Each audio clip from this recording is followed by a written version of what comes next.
beneath the hushed blanket of a deep winter Maple Street, held its breath a picture of suburban tranquility, where frosted windows hinted at warm hearths and the promise of a fresh year. It was a landscape of predictable comfort, where the greatest disturbance was the rhythmic plowing of snow. Here, a young life, vibrant and full of unwritten chapters, bloomed with the bright promise of spring, her future seemingly as boundless as the clear winter sky. But even in such a postcard-perfect setting, the profound silence of a winter night can conceal a different kind of stillness, a stillness born of unspeakable violence. How could a place so synonymous with peace become the canvas for a chilling crime, a deed so meticulously hidden that it seemed destined to remain buried, frozen in time? For in the heart of that pristine, snow-laden stillness, a dark secret lay entombed, waiting for the most unlikely of hands to disturb. Its icy grave. What unspeakable act could shatter such a perfect world, and how could its chilling truth lie hidden under a blanket of pure, untouched snow? The first delicate snowfall had finally graced Willow Creek, dressing the quiet suburban streets in an ethereal mantle of white. On Maple Street, the venerable two-story homes, with their welcoming glow and frosted eaves, now stood as postcards of winter idyll. This was a place where generations had woven their lives together, where the comforting aroma of hearth smoke often drifted on the crisp air, a testament to enduring community. And within one such home, a radiant spirit shone almost too brightly for the encroaching winter gloom. Emily Jenkins, vibrant at 24, moved through her days with an infectious optimism, her laughter a frequent melodic chime in the otherwise serene house she shared with her mother, Sarah. Emily embodied a profound vitality, her spirit boundless yet firmly rooted in purpose. A recent environmental science graduate, her schedule was a dynamic tapestry of advocacy and compassion. Mornings were devoted to the local animal shelter, her gentle presence a solace for countless creatures awaiting new homes. Afternoons often found her immersed in community, organizing, passionately championing sustainable practices, her voice clear and persuasive in local forums. Her current aspiration was to conquer the Appalachian trails that spring the challenge she spoke of, with sparkling eyes and an unyielding resolve. She envisioned a future where every step was deliberate, every breath a communion with the natural world. Sarah Jenkins observed her daughter with a quiet, profound pride, lines of life's journey around her eyes, softened by an enduring, fierce love. Emily was larger than life. Sarah would later recount, her voice hushed with the raw weight of memory. She didn't just exist. She infused everything around her with light and then gave it back 100-fold. Emily's room, a vibrant testament to her passions, was adorned with worn maps, evocative nature photographs, and stacks of well-loved books. It was a private sanctuary of burgeoning dreams, blissfully unaware of the insidious shadows that could sometimes gather even in the most brightly lit corners of existence. Willow Creek, nestled against its foothills, was accustomed to the severity of winter, and this year promised no exception. Forecasters issued stark warnings of an impending powerful snowstorm, a relentless white deluge preparing to descend. It was to be a storm of epic scale, designed by nature to isolate, to engulf, and unknowingly to conceal. As the initial heavy flakes began their swirling descent onto Maple Street, they heralded not merely a picturesque scene, but also an impenetrable shroud. No one on that tranquil street, least of all Emily or Sarah, could have conceived that this beautiful, brutal winter would soon become the keeper of a terrible secret, one destined to forever redefine their lives. And as the pristine blanket deepened, it quietly began to cover not just the familiar landscape, but a horror that demanded discovery. For 2 unrelenting days, the blizzard had gripped Willow Creek, its furious winds and ceaseless flakes, twisting the familiar world into an almost unrecognizable landscape. Now, on the 3rd day, a profound, almost unsettling silence had descended, broken only by the distant, muffled thrum of unseen machinery. In the pre-dawn stillness, long before the first hint of sunrise fractured the eastern sky, Leo Maxwell embarked upon his methodical route down Maple Street. A seasoned snowplow driver, Leo navigated these roads with an ingrained familiarity. His plow, a formidable steel blade, carved through the heavy drifts with a relentless rhythmic scrape, the only sound piercing the thick winter air. His headlights' sharp tunnels of light illuminated a pristine, untouched world until they encountered an interruption. Near the intersection with Elm Street, where the snow had mounted highest, an anomaly in the freshly cleared path seized his attention. It was a dark, unyielding shape lying partially obscured beneath a new sweep of plowed snow.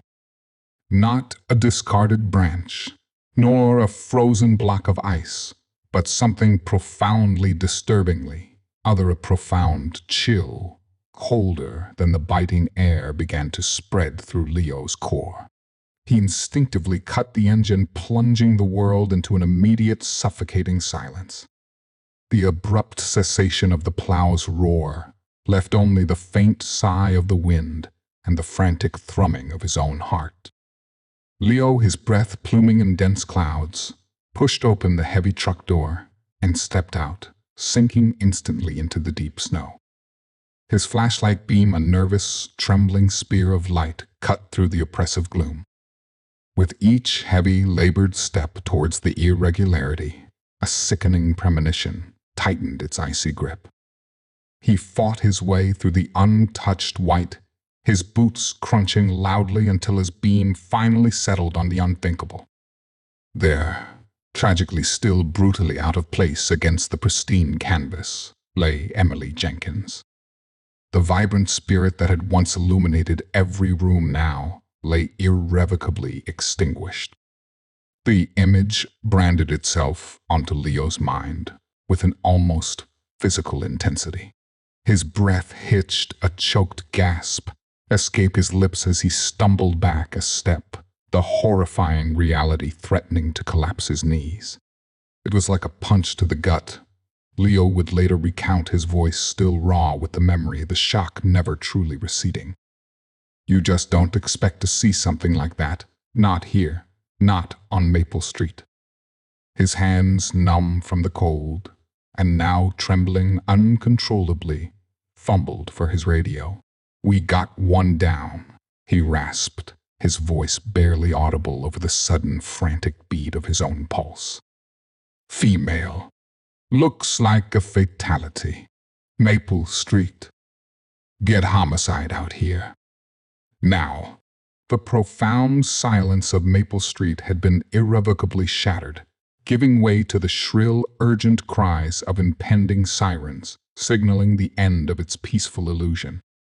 The shrill, discordant wail of sirens sliced through the frigid pre-dawn air of Maple Street, followed by the pulsating strobes of red and blue that cast an unsettling, frantic energy across the falling snow. First responders arrived swiftly, their heavy boots carving fresh tracks into the frozen ground as they moved with urgent, disciplined strides. Amidst the burgeoning disquiet, Detective Miles Corbin, a man whose gaze held the quiet weight of countless grim investigations, stepped onto the scene. He swept his eyes over the snow-laden landscape, an expanse of once pristine white, now starkly violated by the presence of emergency vehicles and the profound sorrow that had begun to settle. The sheer, expansive scale of the snow-blanketed crime scene immediately presented an overwhelming obstacle. Every careful boot, fall, every whisper of wind that stirred the powdery drifts threatened to compromise critical evidence. The immaculate covering that had just hours before lent a picturesque beauty now served as both a delicate preserver of secrets and a monumental barrier to their discovery. Officers meticulously stretched yellow crime scene tape across multiple blocks, creating a stark visual boundary between the unfolding tragedy and the still sleeping neighborhood, their breath plumbing in the sub-zero air as they worked with quiet resolve. Detective Corbin, his hands thrust deep into the pockets of his thick winter coat, paced the periphery, his sharp eyes absorbing every detail. His demeanor remained unshakably calm, meticulously methodical, a stark anchor amidst the gathering urgency.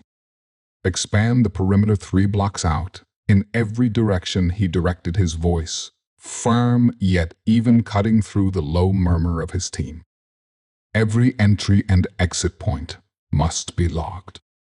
No unauthorized personnel inside the tape.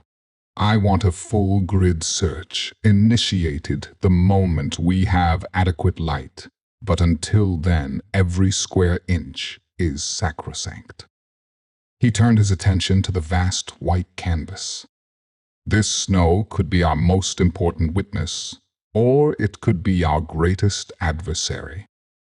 The investigative team moved with disciplined precision, meticulously documenting, photographing, and painstakingly sifting through the frozen layers, each hoping to unearth any minute trace the killer might have inadvertently left behind. The extreme cold, while a relentless enemy to human comfort, had ironically stabilized the scene, effectively freezing potential evidence in place. Yet this vast, unbroken expanse of white simultaneously devoured secrets, whole rendering the search for any small crucial item, a dropped clue, a faint scuff mark, an endeavor akin to searching for a needle within a glacial expanse. Time pressed in, not merely against the fading hours, but against the relentless elements themselves. Winter, in its stark indifference, seemed to stand as an impenetrable accomplice, shrouding the truth beneath its monumental frozen weight. How would they compel such an unforgiving, silent landscape to yield its grim revelation? The chilling news of Emily Jenkins' murder plunged her family and the entire community of Willow Creek into a profound, suffocating grief, a void that seemed to swallow all light. For Sarah Jenkins, the world had fractured irrevocably. The woman who had spoken so recently of Emily's vivacious spirit now moved with a raw, disoriented aimlessness, her eyes distant, her hands often clenching tight, as if attempting to grasp a reality that no longer existed. "You don't just lose a child," Sarah would later articulate, her voice brittle with unshed tears. "You lose a piece of your soul. It just rips you to pieces." Her disbelief remained a constant, aching counterpoint to the horrific truth. Detective Miles Corbin and his team immediately pivoted from the meticulous preservation of the crime scene to the painstaking work of interviewing Emily's loved ones, neighbors, and colleagues. Every person interviewed offered a consistent, almost unwavering portrait of Emily, kind, driven, deeply empathetic, and utterly without a known enemy. Friends spoke of her fierce loyalty. Colleagues praised her intelligent advocacy. Yet amidst these tributes, none could offer any glimmer of conflict or hidden resentment that might provide even the faintest glimmer of a motive. The narrative that emerged was almost too perfect, offering no discernible cracks for an investigation to exploit. As days bled into a week, the initial shock gave way to a frustrating silence that only deepened the family's despair. Investigators, meticulously attempted to reconstruct Emily's last known hours, but the timeline grew increasingly fragmented, riddled with unsettling gaps. Her car was found parked routinely in her driveway, undisturbed. There were no signs of forced entry at her home, no indication of a struggle inside. It was as if Emily had simply vanished from the warmth and safety of her own life, only to reappear lifeless under a blanket of snow, just blocks away, defying all logic. Leads that had initially seemed promising quickly evaporated into the cold winter air. Witnesses, while cooperative, could offer no concrete information beyond the pervasive impact of the blizzard. Surveillance footage from local businesses became useless, its clarity hopelessly obscured by the heavy snowfall. The profound lack of an obvious motive, coupled with the extreme weather conditions that had ruthlessly swallowed up potential forensic evidence, left the investigative team staring at a seemingly impenetrable wall. Detective Corbin, despite his professional detachment, felt the cold weight of the unsolved case pressing in. They had a victim, a crime scene, but no clear viable path to a suspect, clinging desperately to the thinnest threads of possibility. What force could snatch such a vibrant spirit with so little trace, leaving only baffling questions in its wake? The silence of Maple Street, once shattered by discovery, now seemed to deepen with each passing day, relentlessly swallowing every potential answer. Days bled into a second week since Emily Jenkins' body had been discovered. For Leo Maxwell, the seasoned snowplow driver, the grim image unearthed near the intersection of Maple and Elm remained a constant, unwelcome presence, replaying behind his eyes in the quiet hours. He had attempted to simply return to his routine, to the mechanical rhythm of his life, but the quiet, profound weight of that morning refused to dissipate. The investigation, as local news reports now grudgingly admitted, seemed to have stalled, swallowed by the vast, unforgiving silence of the winter. One frigid afternoon, deep within the city garage, the air thick with the acrid scent of diesel and engine oil, Leo performed routine maintenance on his formidable snowplow.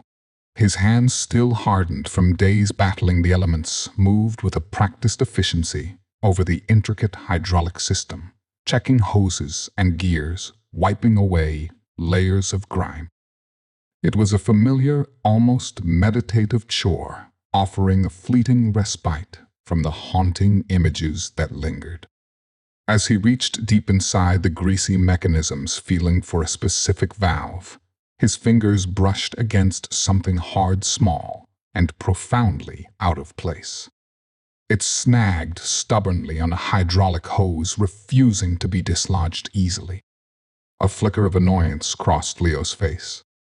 He wrestled it free, pulling his hand back, and brought the object into the weak, grimy light filtering through the high garage windows. As he wiped away the grease and dirt with a rag, his breath hitched. It was a key fob crafted from polished petrified wood, intricately carved with a distinctive, stylized oak leaf. The artistry was unmistakable. This was no mass-produced trinket.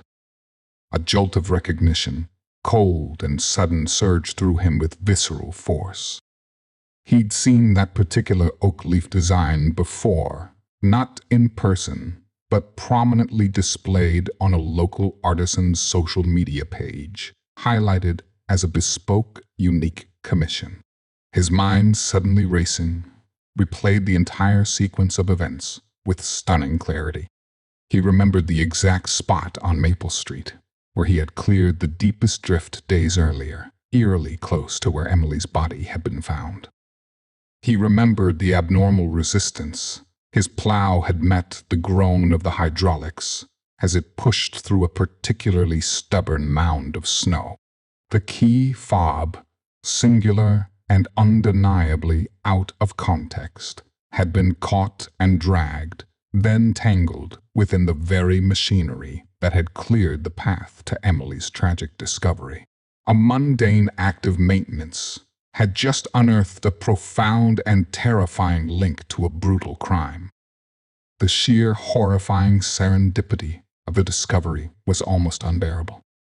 Here, nestled within the grimy belly of his plow, was the fragile thread that fate had unexpectedly unspooled, a thread that no one, not even seasoned detectives, could have foreseen.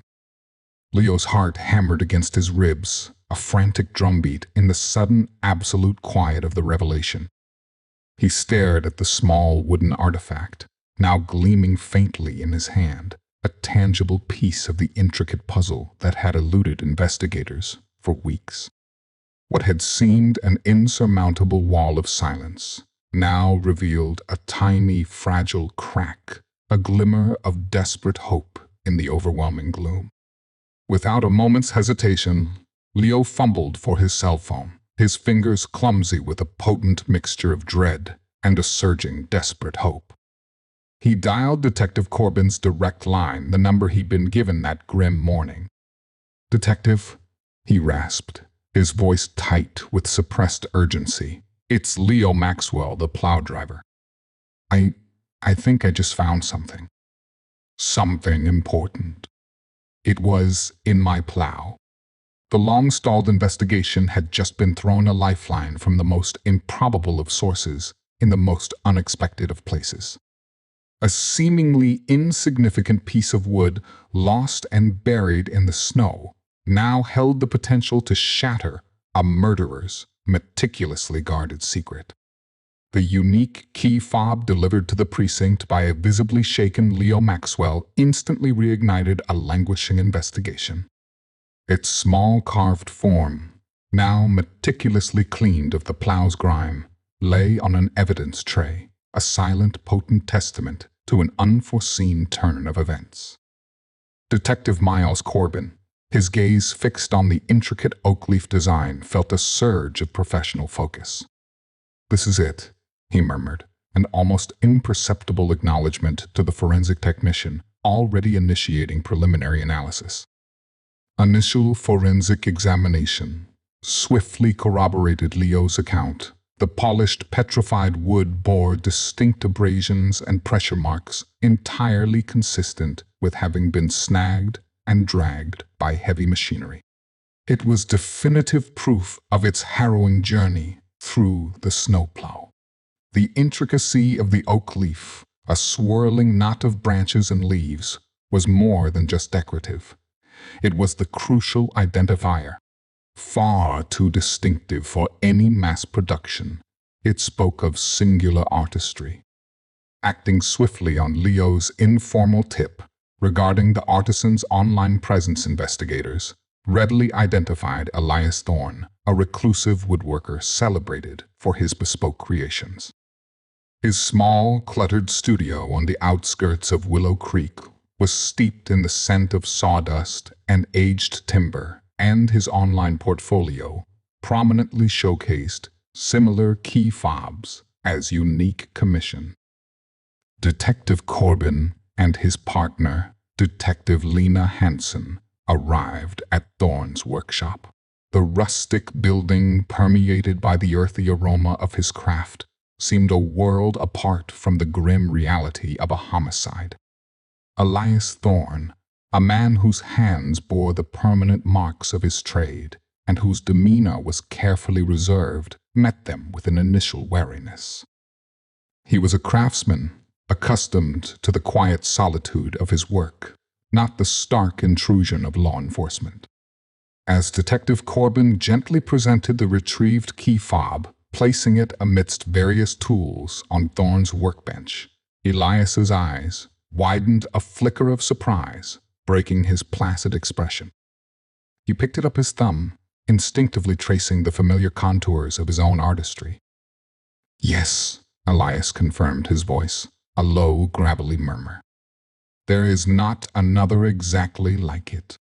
He patiently detailed the intricate process, explaining how each piece of petrified wood was meticulously selected, then carved entirely by hand, ensuring that every leaf and grain pattern was unique. This was not merely a decorative item. It was a singular work of art. The artisan's unequivocal confirmation provided the first truly solid, irrefutable link the investigation had managed to uncover. With a deep, resigned sigh, Elias Thorne moved to a heavy oak desk, its surface scarred by years of patient labor, and retrieved a large leather-bound ledger. His order book, kept with the same meticulous care he applied to his carvings, detailed every commission, every client, every unique piece he had crafted. His calloused, wood-stained finger slowly traced down a page, a silent journey through past projects. He stopped at an entry dated just a few months prior, his gaze settling on the name meticulously recorded next to the description of an oak leaf key fob. He looked up at the detectives, his face a complex blend of confusion and dawning apprehension. The buyer, he stated, his voice, now imbued with a palpable, reluctant weight, was an Arthur Vance.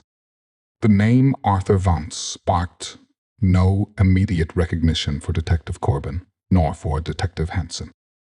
On its own, it was merely a sequence of letters on a page. Yet in that moment, it was everything. The painstaking work of following that seemingly fragile thread of truth, that random filament snagged by a snowplow, had just redirected their entire focus from the vast cold unknown to a single identifiable individual. The investigation, which had seemed to drift aimlessly, had abruptly gained a tangible direction, a clear person of interest. The precise trail laid with unintended meticulousness by a craftsman had provided the undeniable turning point. The hunt for Emily Jenkins' killer now had a name to pursue, and the profound silence that had so deeply shrouded the case was beginning to yield its first crucial revelation. Arthur Vance, a man in his late 30s, maintained a house a few blocks from Maple Street with an almost obsessive order. Even under winters, dusting his lawn was manicured to perfection, a testament to a life rigorously controlled. He worked as a librarian at the Willow Creek Public Library, presenting a public face of quiet reserve and academic detachment. He was the sort of neighbor who offered a courteous nod, his presence deliberately unremarkable. This cultivated veneer of normalcy served as his primary defense against any prying eyes. Upon their arrival, Vance greeted detectives Corbin and Hansen with an almost excessive deference. His expression remained placid, his posture unburdened even as they explained the grave purpose of their visit. He readily admitted owning a key fob, like the one described, a gift he claimed, but dismissed its absence with a casual shrug, asserting it had vanished weeks prior. He cast its loss as a trifling inconvenience, a minor detail in his otherwise ordered existence. His cooperative front, however, contained a subtle, unsettling smoothness that snagged on Detective Corbin's seasoned intuition, feeling a shade too well rehearsed. While superficially plausible, Vance's narrative about the lost fob lacked the ring of authentic memory, instead conveying a meticulous, almost sterile recollection. Initial background checks yielded no criminal history, no prior incidents that hinted at anything beyond his unassuming facade. Yet what did raise Corbin's professional hackles was Vance's digital footprint and almost flawlessly curated online presence. Every post, every interaction seemed carefully chosen, lacking the organic quirks and minor imperfections typical of genuine lives.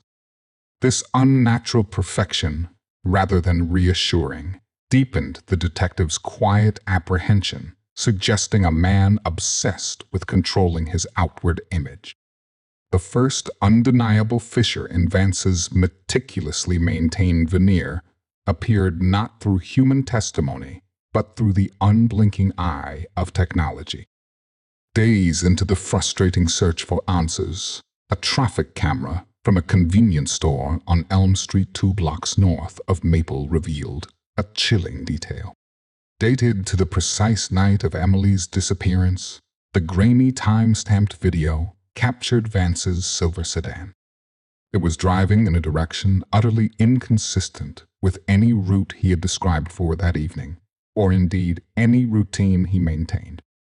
This fleeting image, initially a mere pixelated blur, now stood as a stark, irrefutable challenge to his carefully constructed alibi. These inconsistencies, initially dismissed as minor aberrations, began to accumulate with chilling certainty, forming a quiet but undeniable signal of deep-seated deception. The polite librarian, the meticulous neighbor, the cooperative citizen, each layer now exhibited faint yet undeniable stress fractures. What dark purpose had compelled Arthur Vance to Maple Street on that brutal winter night, and what other secrets lay hidden within the depths of his polished, controlled existence? The pursuit of truth had officially begun its relentless game of cat and mouse, and the first crucial move had been made. Not by a detective's intuition, but by the dispassionate, unblinking eye of a security camera. Arthur Vance was ushered into the sterile, unforgiving confines of the interrogation room, the stark fluorescent lights casting long, uncompromising shadows across his pale features. Detective Miles Corbin, seated across the table, observed him with an unwavering gaze, his own demeanor a carefully constructed calm. Beside him, Detective Lena Hansen meticulously arranged her notes, the soft rustle of paper, the only sound in the tense quiet. Corbin began not with immediate accusations, but with an almost conversational tone acknowledging Vance's earlier cooperation, even feigning polite sympathy for the lost key fob. He extended the illusion of control, a carefully managed prelude to what was to come. Vance initially maintained his composure with an almost unsettling ease. He sat upright, hands resting on the table, his answers measured and polite. He reiterated his claim of losing the unique key fob weeks ago, dismissing it as a regrettable but ultimately insignificant occurrence. His eyes, however, betrayed a subtle, almost imperceptible darting quality, a minute shift that Corbin, a veteran of countless such interactions, noted with quiet precision. "You approached us with full cooperation, correct?" Corbin's calm voice inquired, his eyes never leaving Vance's, the seemingly innocuous question, a subtle test of his resolve. Tone then shifted with a subtle, calculated precision. Corbin leaned forward just slightly, the movement barely perceptible. He recounted Leo Maxwell's accidental discovery, then Elias Thorne's definitive identification of the oak leaf design, detailing its unique craftsmanship, and Thorne's meticulously kept records. He explained how the artisan's ledger precisely pinpointed Arthur Vance as the sole buyer. Vance's practiced composure began to fray at the edges. A muscle in his jaw twitched, and his answers, though still ostensibly cooperative, grew noticeably more evasive. A faint tremor entered his voice as he desperately clung to his story of a forgotten loss. It could have been stolen. He offered a new, tentative narrative, emerging someone else could have picked it up after I lost it. Detective Hansen, her voice even and firm, then slid a tablet across the table, its screen displaying the grainy time-stamp security footage from Elm Street. The silver sedan, unmistakable, drove past, captured on the precise night of Emily Jenkins' disappearance. Its direction was entirely inconsistent with Vance's claimed alibi or any routine he had offered. Vance's face, which had maintained a waxy pallor, now took on a distinctly greenish hue. His eyes darted frantically from the screen to Corbin, Then to Hansen, a hunted look replacing his earlier calm. His carefully cultivated composure had spectacularly shattered. Then why Arthur Detective Corbin pressed his voice, losing its softer edge, becoming a direct, challenging instrument. Would your car be here on Elm Street, miles from your claimed route home at 2:17 a.m. that night? And if this fob was lost weeks ago, how did it end up in a snowplow that cleared the path to Emily's body days after you say you lost it? Vance's denials escalated, growing louder, more frantic, a panicked attempt to weave new threads into his rapidly unraveling web of lies. He stammered, claiming he was simply taking a longer, more scenic route home, a sudden, inexplicable deviation from his strict, unvarying routine. He then attempted to blame mechanical issues with his car, then a late-night errand. He couldn't quite recall, his narratives growing increasingly desperate and contradictory. The meticulously constructed veneer of the polite, unassuming librarian was not merely cracking. It was fragmenting, revealing the seething agitation and profound deception beneath. He shifted restlessly in his seat, his hands clenching into fists beneath the table. Each desperate attempt to deflect, to evade, only served to highlight the proliferating inconsistencies in his story, painting him deeper into an inescapable corner. His calm mask had fully fallen, revealing the desperate, cornered man beneath, trapped not by overt accusation, but by the relentless, quiet accumulation of his own self-defeating falsehoods. The interrogation, no longer a cordial exchange, had become a tightening vise, slowly but surely, squeezing the last vestiges of truth from a man determined to bury it forever. Arthur Vance was arrested, formally charged with the murder of Emily Jenkins. The news resonated through Willow Creek, transforming whispers of speculation into a surging collective demand for justice. Months later, the trial commenced, a crucible of anguish and grim determination for Sarah Jenkins, who occupied the front row of the gallery. Her face, though etched with a grief time had yet to diminish, bore a quiet, unyielding resolve. Each day in court was a fresh torment, yet she could not avert her gaze from the proceedings. The prosecution, spearheaded by the formidable district attorney Eleanor Vance, who had no familial ties to the defendant, presented a meticulously constructed case. The unique, petrified wood key fob, once a mere personal trinket, emerged as the undeniable linchpin, a small, silent witness testifying to an unseen, insidious connection. Forensic experts with dispassionate precision presented their findings: microscopic fibers recovered from Emily's winter coat and scarf perfectly matched those from the upholstery of Arthur Vance's silver sedan. Further analysis unveiled trace amounts of soil on the victim's boots containing specific mineral compounds found exclusively near the wetlands adjacent to Vance's property, a route entirely divergent from Emily's known paths, yet chillingly accessible from the intersection where her body was discovered.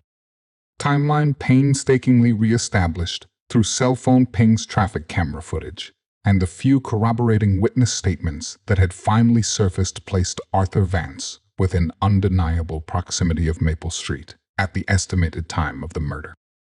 This accumulating body of evidence directly contradicted his ever-shifting alibis, painting a damning portrait of premeditation and calculated deceit. The prosecution methodically demonstrated how Vance's car was observed driving away from Maple Street, not towards his claimed destination, but deeper into the periphery, as if to escape observation. The defense, however, aggressively countered the prosecution's circumstantial web. They attempted to cast doubt on the key fob's direct link to the murder, suggesting it could have been planted, or its presence a sheer, unfortunate coincidence. They vigorously challenged the forensic evidence, arguing that contamination was an inherent risk given the chaotic nature of a snow-covered crime scene and the initial response. They strategically portrayed Arthur Vance not as a cold-blooded killer, but as a victim of a rushed, desperate investigation, an unassuming librarian unfairly targeted due to a confluence of unfortunate, misinterpreted circumstances. The courtroom became a fierce battleground for truth, with Emily's memory and Sarah's unwavering quest for justice at its very heart. Each piece of evidence, each testimony was weighed not merely by the jury, but by a mother desperate for answers, her silent agony palpable in the tense stillness of the courtroom. The scales of justice for now remained finely balanced, yet the mounting weight of the evidence slowly, inexorably began to press down, hinting at an inevitable tilt. The trial of Arthur Vance lumbered forward with an agonizing, almost torturous slowness, each day a new grueling ordeal for Sarah Jenkins, who remained rigidly seated in the courtroom, her gaze locked onto the proceedings. For her, every minute stretched into an eternity of relived pain, yet she endured a silent, unwavering sentinel guarding Emily's memory. When Leo Maxwell, the Snowplow driver, took the stand, his voice, though marked by a slight tremor, was unwavering as he recounted the horror of his discovery and the finding of the small wooden key fob. His testimony, raw and genuine, painted a vivid, visceral picture of the moment. A sliver of truth began to emerge from the endless snow. Elias Thorne, the artisan, followed his quiet demeanor, underscoring the profound gravity of his words. He methodically confirmed the key fob's unique craftsmanship and its exclusive sale to Arthur Vance's meticulously kept ledger entry, providing an irrefutable link.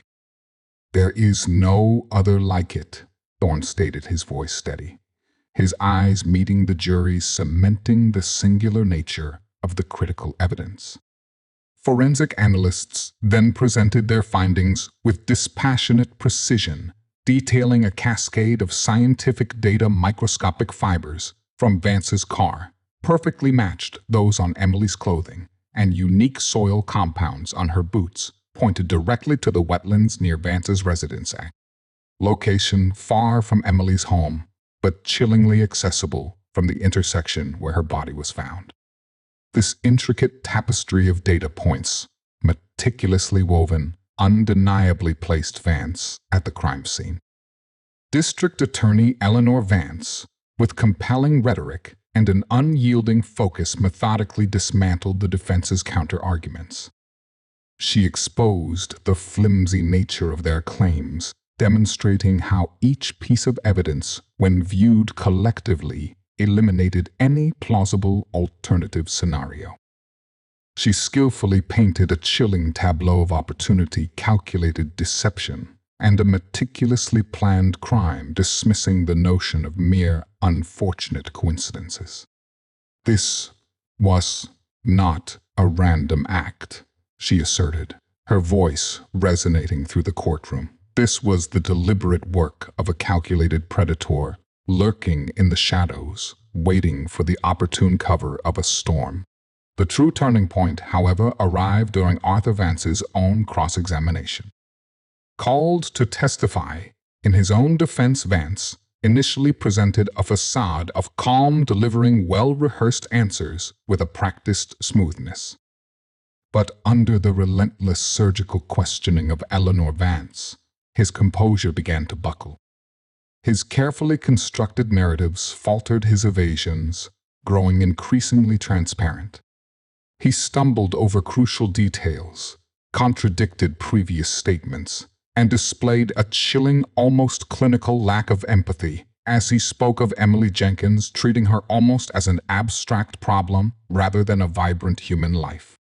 He attempted to manipulate the narrative to regain control, but his performance only served to expose a cold, calculating nature beneath the fragile exterior. Finally, the prosecutor unveiled her last, most devastating piece of evidence, a detailed map meticulously rendered overlaying cell tower data with the known locations of Emily and Arthur Vance. The distinct red lines representing Emily's last known movements converged with the blue lines of Vance's phone pings on Maple Street that fateful night. The visual was stark, irrefutable. It showed their paths, not just intersecting, but aligning with chilling precision, placing Vance precisely where he denied being at the exact moment of the murder. The threads, once disparate and seemingly unconnected, now intertwined into an inescapable snare, tightening around Arthur Vance with an inexorable grip. Justice's unwavering gaze had found its definitive mark. The jury deliberated for 3 tense, excruciating days, the courtroom held in a collective, suffocating breath. For Sarah Jenkins, each minute stretched into an eternity, a raw ache in her chest, intensifying with every tick of the clock. She clutched a small, worn photograph of Emily, her knuckles, white her focus, unwavering, a silent anchor in the storm of uncertainty. The collective anxiety of the gallery was almost palpable, a silent hum of anticipation and dread that pressed in on all sides. Then the bailiff's voice, sharp and clear, cut through the tension with a pronouncement, "We have a verdict." A collective gasp, a ripple of hushed movement swept through the gallery as the jury foreman stood his face an inscrutable mask. Arthur Vance, who had maintained a stoic, almost defiant expression throughout the grueling trial, now subtly shifted in his seat, his eyes fixed on the foreman, his carefully constructed composure betraying a flicker of inner turmoil.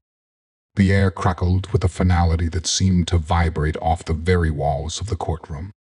In the matter of the state versus Arthur Vance, the foreman began, his voice slow and deliberate, each word dropping into the silence like a stone on the charge of first-degree murder. "We, the jury, find the defendant guilty."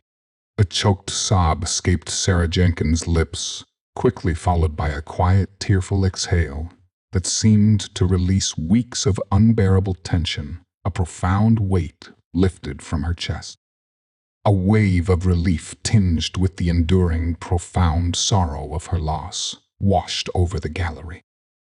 Justice in this moment had found its form, a difficult, hard-won victory in the face of brutal injustice. Arthur Vance, however, remained impassive, a chilling mask of cold defiance on his face. No flicker of remorse, no discernible sign of acceptance or even acknowledgement crossed his features, even as the full gravity of the verdict settled upon him. During the victim impact statement, Sarah Jenkins approached the podium, her steps measured, her resolve and iron will beneath her visible grief. She gripped the edges of the stand, her knuckles stark white, her voice trembling at first, but steadily gaining a formidable strength. She spoke not of hatred or revenge, but of Emily's vibrant life, of the gaping void left behind, of the dreams forever stolen. She painted a vivid, heartbreaking portrait of her daughter, her passion for environmental justice, her selfless work at the animal shelter, her infectious laughter that could fill a room, her future cruelly obliterated. Her words were direct, unsparing, and accusatory, aimed squarely and powerfully at the man who had irrevocably stolen her daughter's future. "Arthur Vance," she began, her voice now clear, strong, and unwavering. "You may have silenced Emily's physical voice, but you can never erase her light.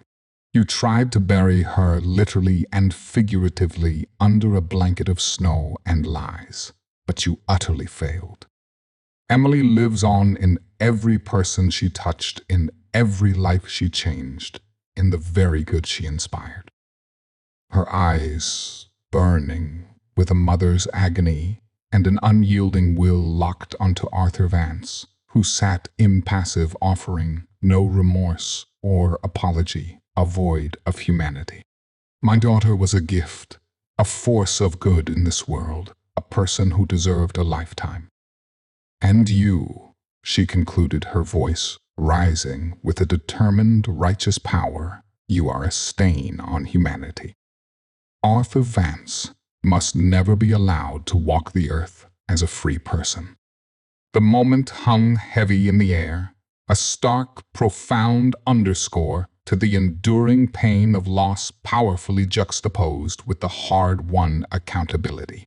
Sarah's unwavering voice, raw with emotion, yet fortified by an unbreakable spirit, had delivered a final, devastating blow, a testament to a mother's love that even death could not diminish or silence.